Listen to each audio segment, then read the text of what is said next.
Pessoal, ainda com relação à Convenção Americana, leiam, mas coloco vocês o que mais tem caído. Tem aparecido questões seguidamente que falam na questão da expulsão de estrangeiros de um país. A Convenção Americana diz que é proibida a expulsão coletiva de estrangeiros. O que pode? A figura da expulsão, ela pode ocorrer um a um. Deve ter um processo que veja se aquela pessoa tem realmente a necessidade de ser expulsa. Não é permitido expulsão coletiva de estrangeiros. E, finalmente, pessoal, há previsão na Convenção Americana da suspensão das garantias que ela prevê, dos direitos que ela prevê. Na seguinte situação, suspensão das garantias em situação de guerra, em situação de calamidade pública ou em situação de emergência. Porém, por um período restrito. Qualquer uma das garantias terá que ser por um período restrito e não pode haver discriminação. Exemplo, estamos num período de guerra e se determina que foi suspenso o direito de ir e vir. Não, o direito de falar. Só das mulheres, pode? Não, o direito de falar é de enlouquecer, de tirar o direito das mulheres. Então, não pode, mesmo quando suspensa essas garantias, mesmo que em estado de guerra, não pode ser discriminatória. Ou suspende um direito por um período para todos, ou não suspende para ninguém. Dentre os direitos, quase todos nunca podem ser suspensos, porque ao final a Convenção Americana diz, não pode ser suspenso o direito à personalidade jurídica, o direito à vida, o direito à saúde. Se vocês leem tudo aquilo, não pode ser suspenso quase nenhum. Um dos direitos que pode ser suspenso é o de ir e vir. Em geral, em situações de guerra, suspende o direito de ir e vir. Pessoal, cai sempre no exame de ordem os dois órgãos responsáveis pela fiscalização do cumprimento da Convenção Americana de Direitos Humanos. Quais são? Órgãos competentes por fiscalizar, por punir, enfim, se um país não cumpriu a legislação da Convenção Americana. Estão falando do STF, estão falando do STJ, estão falando de tudo. Convenção Americana de Direitos Humanos, órgãos competentes para fiscalizar e para, enfim, apurar o não cumprimento é a Comissão Interamericana de Direitos Humanos. E aqui eu ressalto a Comissão Interamericana de Direitos Humanos e a Corte Interamericana de Direitos Humanos. Já explico toda a diferença delas. O que cai é justamente as atribuições, a diferença entre elas. Bem, quando ocorrer uma violação de direitos humanos com relação à Convenção Americana, sempre quem é punido é o Estado, o país. Então, isso vocês têm que ter bem claro, porque aparecem problemas e vocês têm que responder qual o direito do cliente. É punido, se ocorrer uma violação de direitos humanos contra uma pessoa, é punido o Brasil, não quem violou. Quem violou, responde o inquérito, enfim, mas é punido o Brasil. Diferente do caso do Tribunal Penal Internacional. Tribunal Penal Internacional é o antigo Tribunal de Nuremberg. Vocês lembram o Tribunal de Nuremberg que julgou e executou diversos nazistas. Hoje se chama Tribunal Penal Internacional, não tem caído tanto no exame de ordem. Este tribunal julga pessoas, então ele julga os que comandaram os crimes de guerra, que são crimes de guerra. Os crimes julgados pelo Tribunal Penal Internacional, que são 4, e depois nós vamos ver que são os crimes de guerra, crimes contra a humanidade, genocídio e crimes de agressão. Nesses são julgados pessoas. Lembram que foram executados os que eram considerados por crimes nazistas. Este da Convenção Americana julga os países. Quem responde são os países.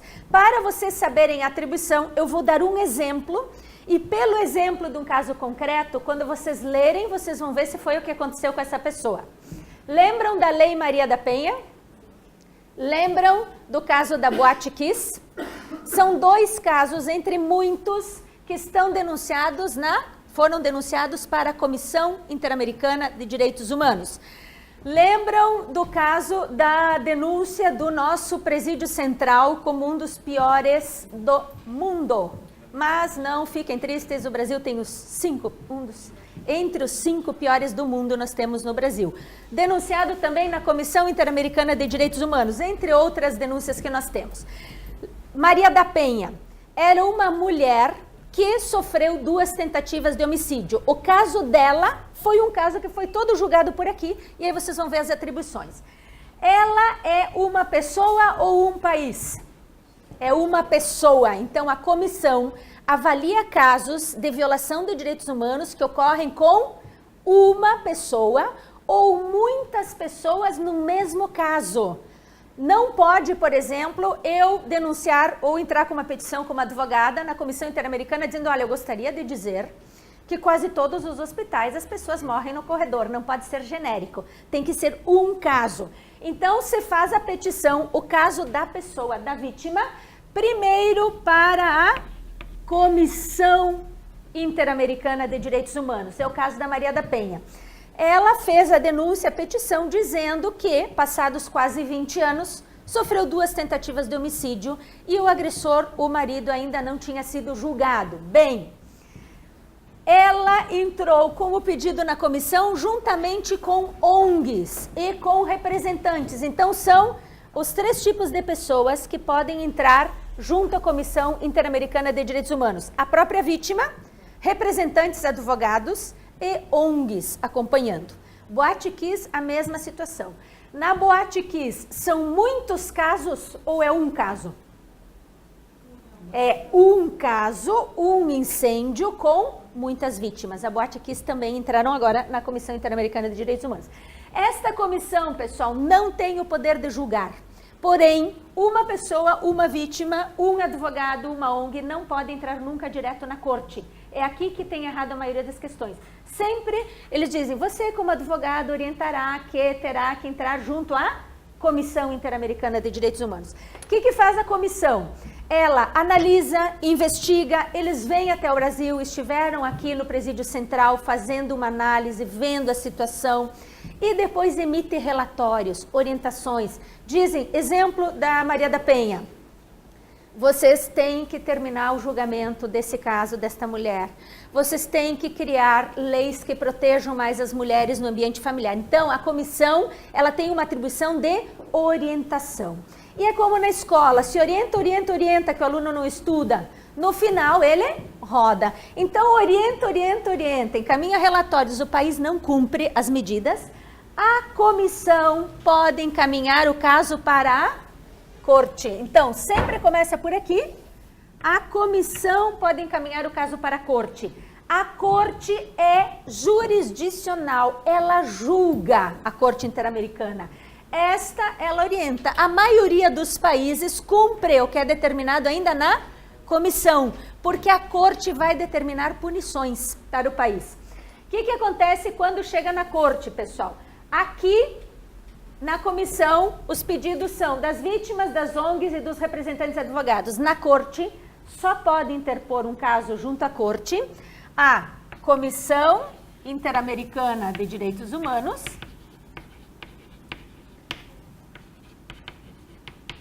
Interamericana, 3 pontinhos, e aqui os estados parte.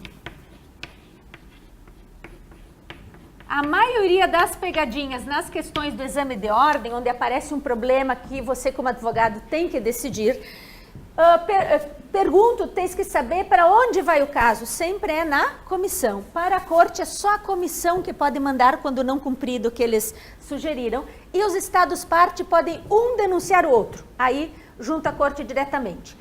Com relação à corte, pessoal, quais as condenações que a corte pode determinar? Primeiro, condenação à indenização pecuniária. A Maria da Penha teve uma das condenações do Brasil, e lembrem, vem para o Brasil cumprir. Não vem para o marido dela, não vem para o Estado, vem para o Brasil. O Ceará é para o Brasil. O pagamento de indenização vem como título executivo extrajudicial. Isto quer dizer, a sentença da Corte Interamericana precisa ser homologado pelo STJ como as demais sentenças estrangeiras? Não.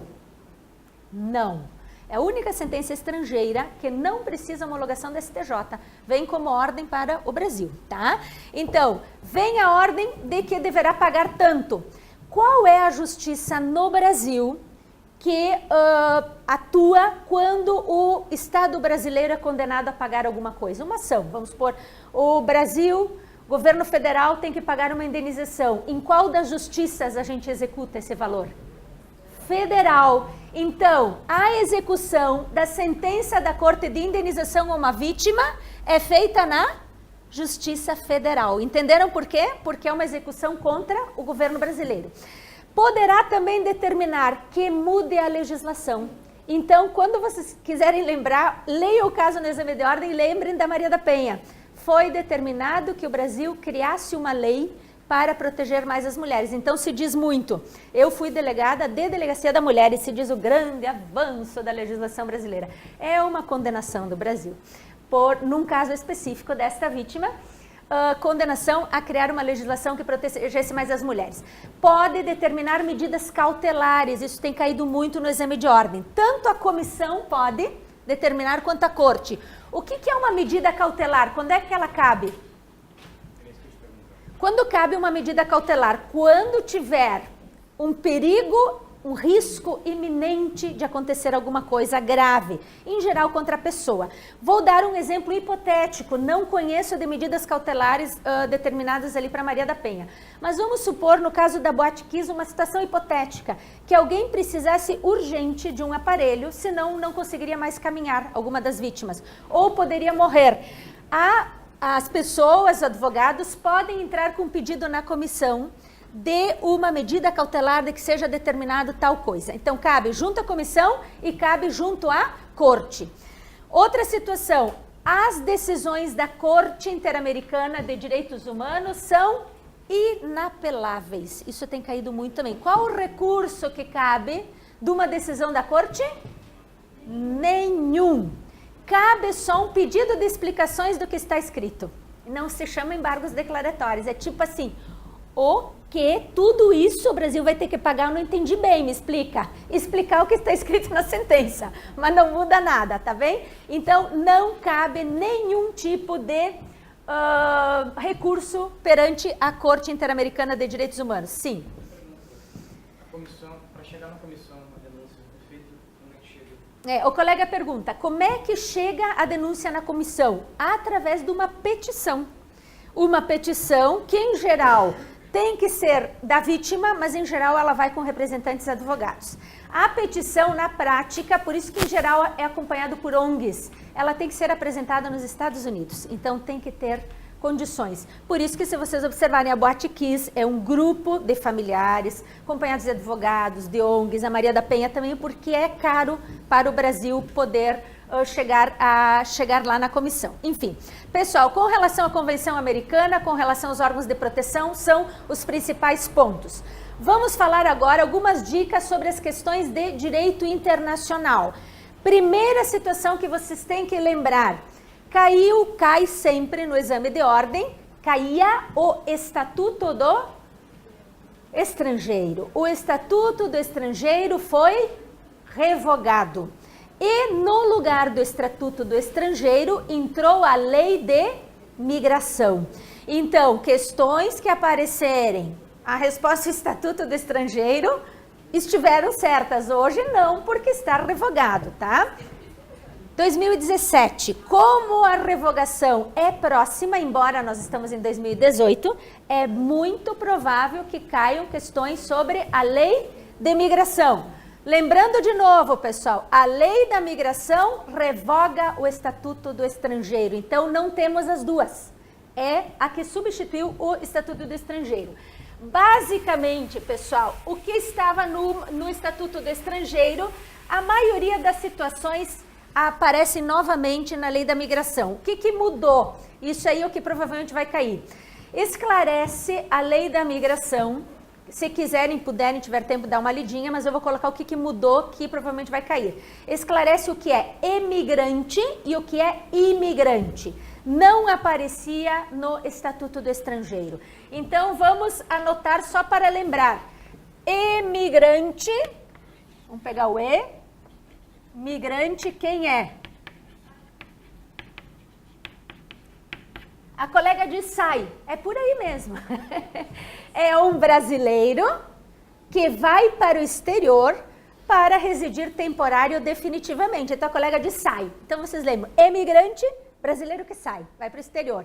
Imigrante, então é um brasileiro, vou colocar aqui, ó. Não é que vai para o exterior, porque aí seria um passeio, ele vai com a intenção de residir temporário ou definitivamente. E aqui a gente põe uma flechinha exterior. Ele vai para o exterior para residir lá.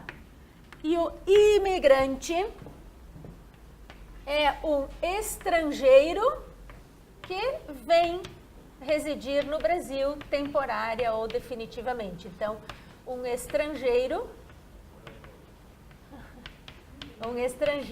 que vem residir no Brasil. Sim, eu falei já 2 vezes, pessoal, temporário ou definitivamente, tá? Pessoal, fala do residente fronteiriço, já aparecia no Estatuto do Estrangeiro, mas coloca algumas mudanças. O que é o residente fronteiriço? Para os gaúchos, fácil, temos muitas cidades fronteiriças, muitas fronteiras no Rio Grande do Sul. O residente fronteiriço é aquele que mora em Santana do Livramento e trabalha em Rivera. Então, ele atravessa um país para o outro a todo momento. Então, tem como fazer toda aquela burocracia de quando chega no aeroporto e tal, é muito complicado, porque da mesma forma que estão em Rivera, trabalham em Santana do Livramento. Então, tem uma legislação, uma autorização do residente fronteiriço, porque em tese para o direito internacional ele está entrando ilegalmente em outro país. Ele tem uma autorização e tem que dizer quais as cidades. Ele diz, resido em Santana do Livramento e trabalho, então com aquele documento ele pode atravessar a fronteira. Vejam vocês que a nossa fronteira com o Chuí é a coisa mais engraçada, é a mesma rua. Tu vem até a metade é Brasil, aí tem o canteirinho, metade daqui é o Uruguai. Aí tu come no restaurante brasileiro, quem te serve é o uruguaio. Tu vai no Duty Free uruguaio, quem te atende é um brasileiro. Então é para estas pessoas, eles têm o documento de residente fronteiriço. A lei do migrante fala do apátrida, não aparecia no Estatuto do Estrangeiro e fala muito, regula muito a situação do apátrida. Então é bem provável que caia no exame de ordem. O que é um apátrida? Uma pessoa que não tem pátria, não tem nacionalidade. A gente pensaria, como é que uma pessoa não tem nacionalidade? Tem que ter nascido em algum lugar. O mais comum são situações de guerra ou países que foram extintos. Lembram a antiga União Soviética, que alguns países foram extintos? A pessoa que nasceu naquele país ficou nacional de qual país, se ele não existe mais? E em casos de guerra também, porque fogem do país e não têm documentação nenhuma para provar de onde vem. A apátrida é uma figura que é rechaçada por todos os tratados de direitos humanos. Então se diz que os países devem acolher os apátridas. Na lei da migração, o Brasil diz que acolherá todos os apátridas e oferecerá ao apátrida o direito de ter a nacionalidade brasileira. Então vai ser oferecido, ele entra, se tu és de fora do Brasil, tu tem que entrar em alguma condição, senão tu vai ficar irregular. Ele entra na condição de apátrida e pode viver no Brasil. O Brasil oferecerá a ele a oportunidade de ter a nacionalidade brasileira. Se ele quiser, será um brasileiro, aí terá a nossa documentação. Se ele não quiser, ele terá a condição de apátrida e pode residir definitivamente no Brasil. Vocês perguntarão por que uma pessoa que não tem nacionalidade não ia querer a nacionalidade brasileira? Não respondam. Muitos não querem a nacionalidade do país, os apátridas, porque eles estão fugindo de guerras. Eles têm a esperança que, terminada a guerra, eles voltarão para os seus países, eles querem ter a nacionalidade de onde eles nasceram. Então, em geral, é por isso que eles preferem ficar sem nacionalidade, aguardando o fim da guerra. Pessoal, com relação à deportação, outra figura que aparece na lei de imigração. O que é uma deportação? É assim, sai, vai. Eu digo, o que é? Quando ele vai, quando ele sai, quando ele vai. Deportado, quem é o... Vamos pegar exemplos para lembrar. O rei da deportação, um que adora deportar. Que quer construir um murinho, que quer nos deportar. Deportação é a entrada irregular de um estrangeiro no país. Entrada irregular é entrada sem documentação ou documentação irregular. Não é um criminoso que está entrando no país. Então, aí tem outras figuras. Então, a deportação é o sai, ou vai, ou devolve para o país de onde veio ou de onde é nacional uma pessoa que entrou irregularmente no Brasil. Em geral, pelos aeroportos. Quem é que é o responsável pela deportação? Qual órgão? Polícia Federal. Vocês já lembrem dos aeroportos. Ou pelas fronteiras terrestres ou pelos portos também. Pessoal, o Brasil no procedimento de deportação poderá encontrar uma pessoa que já entrou, está irregular, como encontram nos Estados Unidos uns brasileirinhos, que já estão lá dentro. Na legislação da lei da migração, a Polícia Federal notificará este estrangeiro para, em 60 dias, regularizar a sua documentação. Então, o prazo para regularização da documentação e não ser deportado é de 60 dias, prorrogáveis por mais 60. Passado este prazo, será deportado.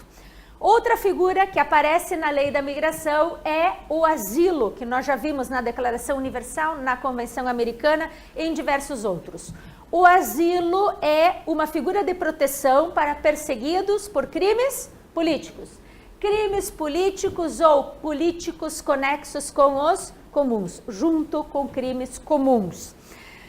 Prevê a situação do asilo diplomático e do asilo territorial. Qual é a diferença entre um e outro?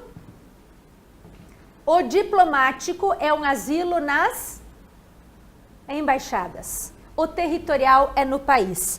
Quando uma pessoa pede asilo, ela quer morar na embaixada ou no país? Então, sempre o fim é o asilo territorial. Mas muitas pessoas não chegam ao território, só conseguem ficar no asilo diplomático. Então, nós temos uma figura, um exemplo, que é do maior período de asilo diplomático que se tem conhecimento até hoje. É esqueci o primeiro nome, é Assange, o criador do Wikileaks. Vocês lembram que a gente via pela televisão, ele denunciou as espionagens, as forças de inteligência dos Estados Unidos, que estariam espionando os países através dos celulares, através de televisões que têm câmeras.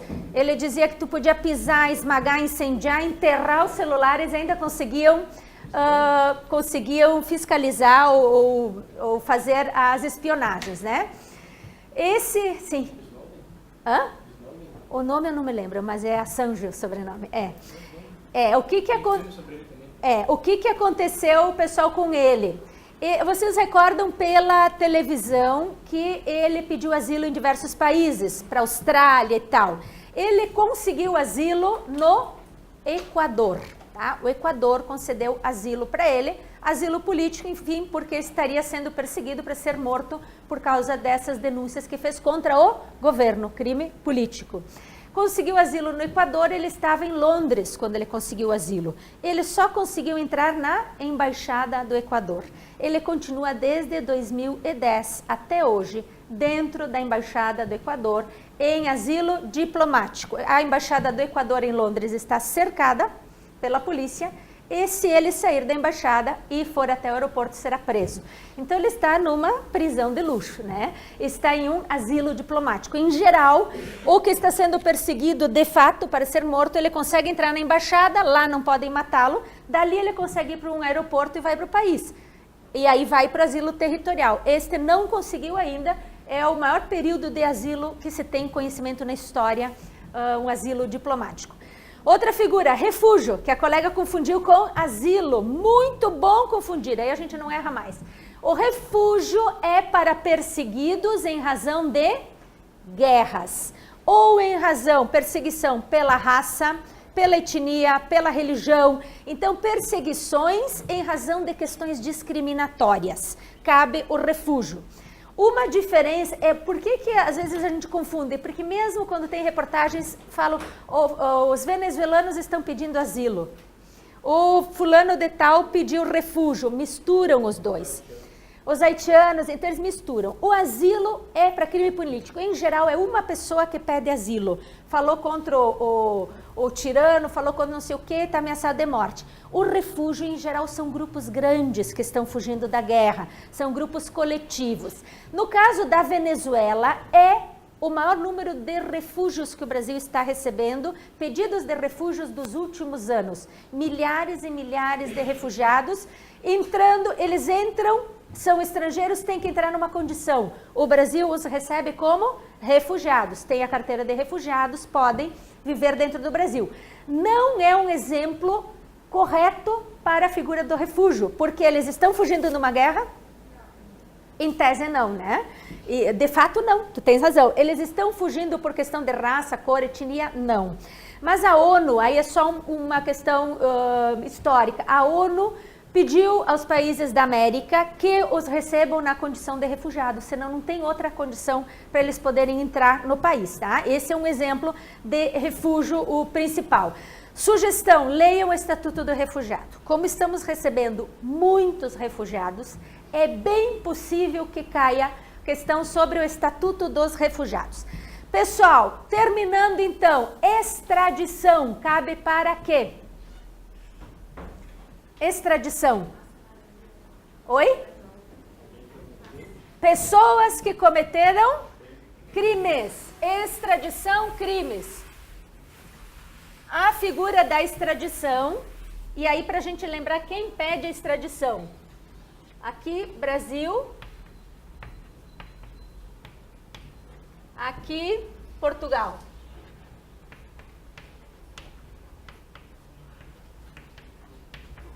Temos uma pessoa que está em Portugal aqui. Vamos pôr a Mariazinha, porque sempre é a Mariazinha que morre na história. Aqui vamos colocar a Mariazinha que matou.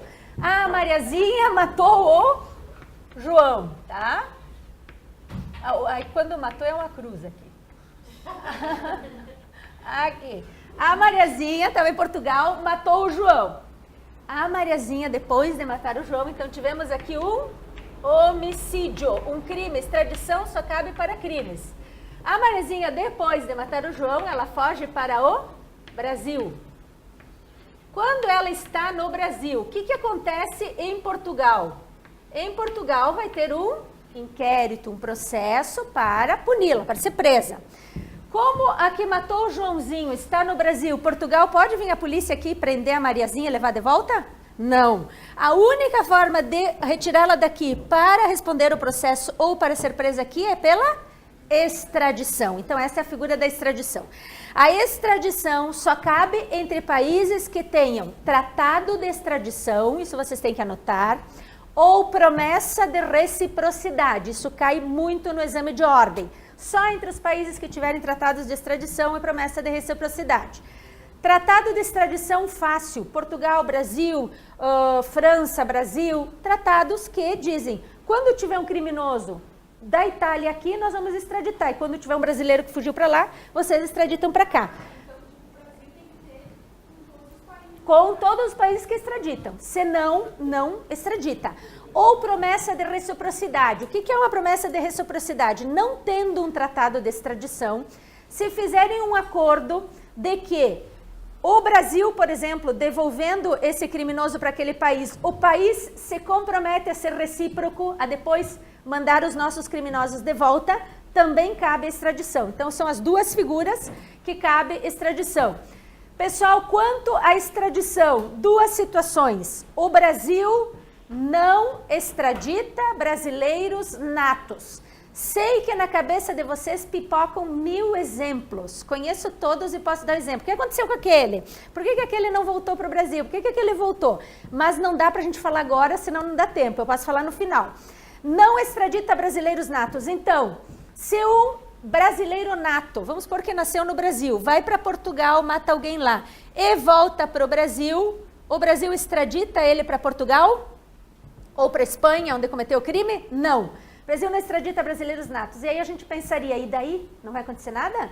Vai responder o processo aqui, vai ser preso aqui, cumprir a pena. Tivemos um caso que, se não fosse trágico, seria cômico. Um brasileiro que matou, acho que foi na Espanha, voltou para o Brasil, não lembro se foi Espanha, ou acho que foi Espanha, voltou para o Brasil não aceitou a extradição dele porque era um brasileiro nato. Quando ele soube que ia ter que ser preso e cumprir a pena de homicídio no Brasil, ele voltou com as suas próprias perninhas para a Espanha, para cumprir a pena lá. Porque entre cumprir a pena no Brasil e pena na Espanha, ele achou que era melhor. Imagina cumprir uma pena no Brasil e na Holanda. A gente volta correndo, não precisa nem pedir extradição. Então, nós tivemos um caso interessante, foi pedir extradição, foi negado, ele voltou sozinho para cumprir lá. Bem, pessoal, mas o Brasil extradita os brasileiros naturalizados, isso cai muito. Então, extradita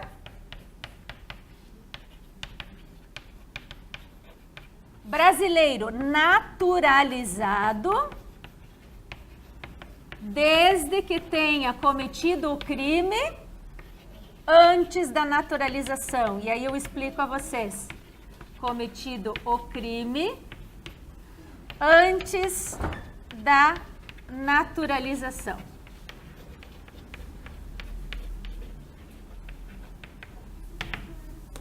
Dizendo desta forma parece grego, eu vou dar um exemplo, vocês vão ver como é simples. Um exemplo de uma questão do exame de ordem, se eu não me engano, era de um colombiano que cometeu um crime relacionado ao futebol num determinado período e depois ele veio para o Brasil e se naturalizou. Quando ele se naturalizou, se tornou brasileiro. Brasileiro naturalizado. O crime foi antes dele se naturalizar. A Colômbia pediu a extradição dele para ele cumprir a pena na Colômbia. O Brasil encaminha para a Colômbia? Sim, porque quando ele cometeu o crime, ele era brasileiro ou estrangeiro? Isso que vocês têm que ler. Então, nas questões, leiam com muito cuidado. Aparece a data, em tal período. Você tem que pensar assim, pô, neste período ele não era brasileiro. O Brasil não extradita quem cometeu o crime quando é brasileiro. Então, leiam bem a história. Por fim, a última figura da lei da migração, expulsão. A expulsão é um ato discricionário do governo, não é pena.